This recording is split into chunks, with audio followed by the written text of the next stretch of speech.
শুধু দর্শকবৃন্দ, আমি আপনাদের মাঝে এসেছি আমার কিছু গুরুত্বপূর্ণ কথা শেয়ার করার জন্য।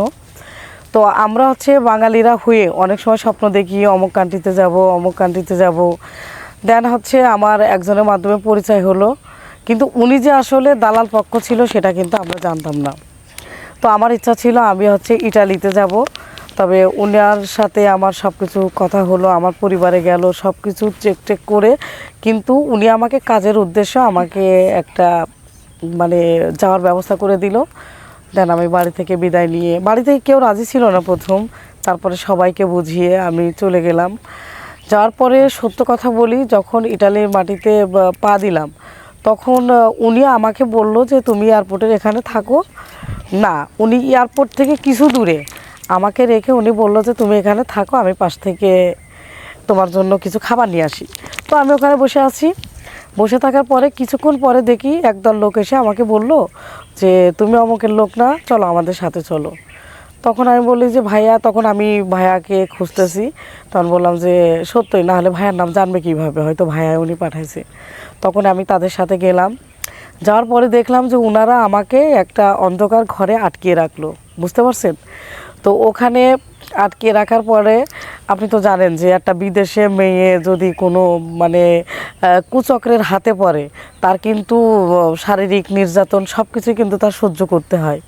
তো এমনও তো অবস্থায় যখন আমি ওই নির্যাতনটা সহ্য করতে করতে যখন কয়েক মাস পেরিয়ে গেল, তখন হঠাৎ করে আমি জানালার পাশে আসি। জানালার পাশে আসে আমি একটা চিরকুট লিখে আমি ওই দিয়ে পাঠাই দিলাম। তখন ওখান থেকে আমি একজনকে বললাম, পাঠাই দেওয়ার পরে তারপরেই দেখি কিছুক্ষণ পরে আমি আবার কথাগুলো বাংলাতেই লিখছিলাম, পাশাপাশি আমি ইংলিশে ওটা কম্পেয়ার করে লিখে দিলাম। তখন ওখানকার যে একটা স্থানীয় লোক ছিল, উনি ওখানকার পড়লো যে আমি খুব বিপদে আছি। কাগজে লেখা ছিল যে আমি খুব বিপদে আছি, আমাকে এখান থেকে উদ্ধার করেন। আমি কর্মের জন্য বাংলাদেশ থেকে আসছি ইটালিতে, এক দালাল খপ্পরে পড়ে আমাকে এখানেই করে দিয়েছে। তখন কি করলো, ওনারা আমাকে নিয়ে পুলিশের কাছে তুলে দিল। তখন পুলিশের কাছে বিস্তারিত আমি কথা বললাম। দেন ওনারা যোগাযোগ করে আমাদের বাড়ির ঠিকানা নিয়ে আমাকে সসম্মানে আমাকে প্লেনে তুলে দিল। আমি বাড়িতে চলে আসলাম। তাই আমি একটা কথা বলতে চাই সবার সামনে, যে কেউ যাওয়া ভালো, কিন্তু সঠিক মাধ্যম ছাড়া আপনারা কেউ কখনো দূর প্রবাসে অচেনা লোকের হাত ধরে কখনো পাড়ি দিবেন না। আর এই ভিডিওটা বা কথাগুলো যদি আপনাদের ভালো লাগে, তাহলে আপনারা কমেন্ট করবেন, ফলো করবেন, শেয়ার অপশনে দিয়ে আমার সাথে যদি সরাসরি আমার জীবন কাহিনীটা শুনতে চান, তাহলে এখানে হোয়াটসঅ্যাপ, ইমো সব আছে। আপনারা দেশে হোক বিদেশে হোক সবাই আমার সাথে কন্ট্যাক্ট করে কথা বলতে পারবেন। কারণ আমার জীবনে কিছু এক্সপিরিয়েন্স থেকে আমি বুঝেছি এখানে যে বিদেশে যাইতে গেলে কিছু ডকুমেন্ট আছে যেগুলো আপনার, যেমন ভিসাটা চেক করা, এটা রিয়েল ভিসা কিনা, এটা কোনো দালালের ভিসা কিনা, এটা ট্যুরিস্ট ভিসা কিনা, বা বিভিন্ন ভিসার মাধ্যমে যদি চেক করে যদি দেন সঠিক হয়, দেন আপনি ওখান থেকে পাড়ি দিতে পারবেন।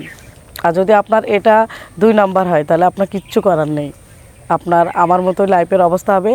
তাই আমি সবাইকে সচেতন করতে চাই, বিদেশ যাওয়া ভালো, কিন্তু অতি আশায় না জেনে না শুনে বিদেশে পাড়ি দেওয়া ঠিক না। কারণ ওটা প্রবাস জীবন, ওখানে আপনি ইচ্ছা করলেই বের হতে পারবেন না, ইচ্ছা করলেই যেতে পারবেন না।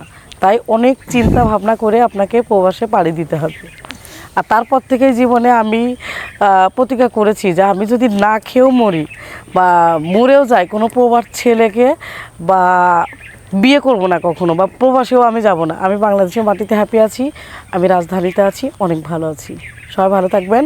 আর ভিডিওটা ভালো লাগলে বেশি বেশি লাইক, কমেন্ট, শেয়ার করবেন। আল্লাহ হাফেজ।